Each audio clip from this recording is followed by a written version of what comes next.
Well, hello everyone, and welcome to episode number 3 of Conversations with Christal. Now, in today's show, we are going to talk about the question that I hear the most. And I received an email yesterday from a lovely lady who stated in so many words that I just feel stuck. Bottom line, I'm just stuck. I don't know what to do.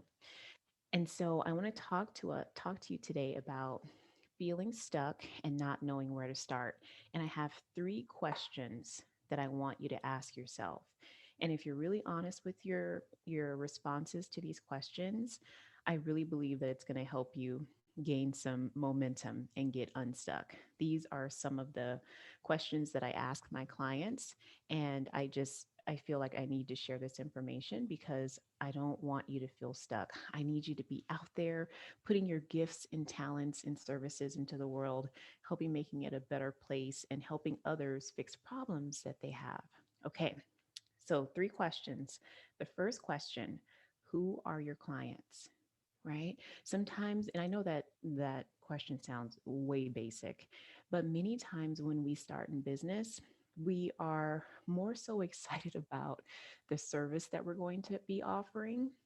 And for those of you who are listening to the show for the first time, many of the strategies that I share, they are going to be for service-based business owners. I just want to give that disclaimer. It doesn't mean that you can't take some of this information and really plug it into a product-based business, but I don't have any experience in product-based businesses, and so I just like to speak from, true knowledge that I have. So I want to give you that little disclaimer. But ask yourself the first question, who are your clients? Many times when you're new in business, you're so excited about what you're going to be offering. You're getting your website ready, you are, figuring out your colors, you're getting logos, you are thinking about who and like or what you want to do on social media in regards to representing your business and this, that, and the other. And I want to challenge you to invest as much time as possible in the beginning on determining who your ideal clients are and learn as much as possible about them in like a non-creepy way, right? But get really curious about them. Learn their habits, learn what are they reading, what journals do they read, what magazines do they read, that type of thing. What are some of the questions that they constantly have about how to solve a problem that they have that you know that you can fill in the gap and help them solve that problem. Have a healthy curiosity for your ideal client. Because if you execute in your business in the back of your head, always knowing who you're doing that for, right? Your clients ultimately, I guarantee you that alone is going to release some of that stuckness and kind of get you out of that thought pattern of feeling like, I don't even know where to start. I don't know what to do. So spend some time getting to know your ideal client. Question number 2, what's your relationship like with failure? Do you have a healthy relationship with failure? And you may be thinking to yourself, well, no, I don't want to even have a relationship with failure. I want to not even think about that. Well, I have some news for you. Business is an amazing journey, and I wouldn't go back to working a 9 to 5. It just, I can't imagine, right? I'm unemployable. And so if you can't get over the fact that failure will be a part of your journey, I want you to rethink your decision about being in business. And that may sound a little harsh, but it is the honest truth. You can have an amazing built business built on top of many failures. Did you hear me with that? You can have an amazingly successful business that will be built on top of failures, right? You are going to hear no. You will offer your service to someone and they will say, no, thank you. They may not even say no, thank you. They may just say no, right? They may say not yet. Of course, you're going to have some yeses, right? But I want you to understand that failure is data, failure is information. It's nothing about you personally. It has nothing to do with who you are as a human being on this planet. It is basically you put information out into the marketplace responded or didn't respond, and you in turn can use that information as data and information on how you're going to take your next step in your business. Okay.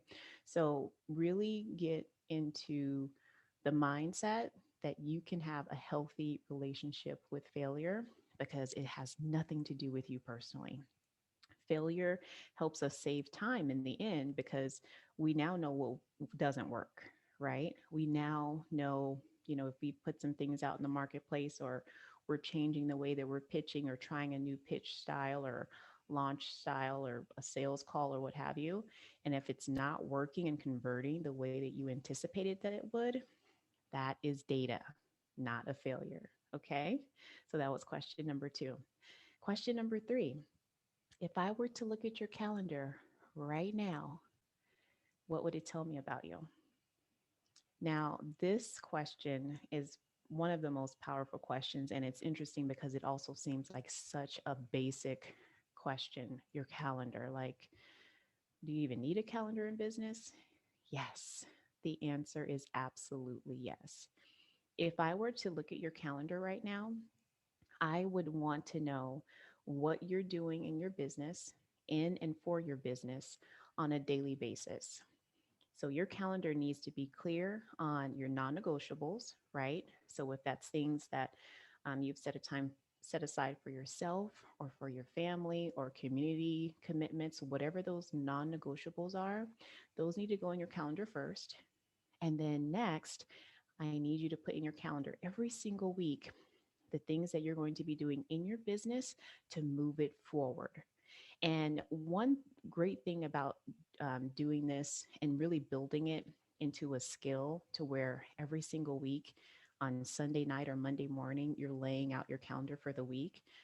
Building this skill really will allow you to get a clearer picture on where you're spending your time, number one, because you'll probably see you need to make some adjustments. And it's also going to help you be more efficient because if you are taking 2 hours to put together your Instagram reel or Instagram story or whatever, we need to look at that. We need to reevaluate that. I want you to assign 15 minutes per story, and I want you to knock it out in those 15 minutes. No overthinking it. No, oh, but this picture doesn't look right or what have you. Get it out there. Done is better than perfect every single time. Okay. Because on the next post, then you can make up for maybe the thing that you saw in the other post that you wanted to change. But that's just a small example.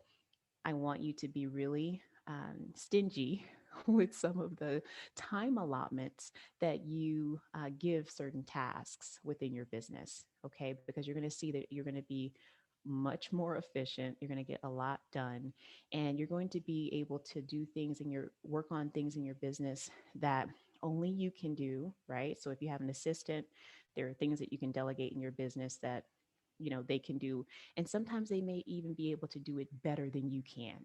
So that's okay, right? That's a blessing.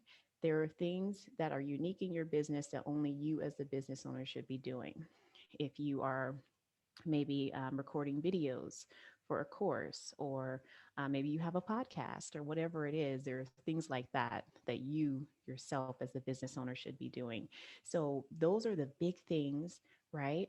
Part of your marketing, that type of thing, part of your content creation, that are those are movers within your business. So those should be priorities on your calendar every single week. Okay. So, what do you think about those questions? I would love to hear some comments and feedback on that. But three questions, I'll go over them one more time before we close up the show. First question: who are your clients, right? Who exactly are you going after? What problem are you going to be solving for them? What's unique about your business? One thing that I've been talking about recently with a friend of mine were basically like unique selling propositions, your USP. And if you're thinking, like, what are you talking about? You have heard of these in our culture, right? You just maybe don't even think of it. So, for example, a unique selling proposition is Geico. 15 minutes will save you 15% on your car insurance. M&Ms, milk chocolate that melts in your mouth, not in your hand. De Beers, I think that's how you say the name, a diamond is forever. So those are examples of unique selling propositions. They're basically like taglines for your business. What's your unique selling proposition? What's your tagline? What makes you special and what makes you stand out in the industry? Think about that. Number two, what's your relationship like with failure? Remember, failure is data and information, it's not personal at all. And then the last question is, what would your calendar tell me about you and how you are spending time in and out of your business? All right, everyone. So that is it for today's show. I really believe if you sit down with a pen and paper, even if you need to rewind and go back to the beginning and really take some time to go over those questions and answer them honestly, you can, after this, listening to this episode, you probably already feel unstuck. That's my goal, right? These are really important questions to help get you moving in your business and get you out there and get you in front of the clients that you really want to work with. All right, everyone. Remember, I have an assessment that I created that is another great way for you to get like an eyes wide open perspective on your business and how you are running your business. So the link, I'll make sure that the link for that assessment is in the show notes. And I am so excited that you are listening to Conversations with Christal. I had some great conversations in the last couple of days. I'll give you just a heads up. I am about to start the process of having some guest speakers come on. So we're going to have a lot of fun with that.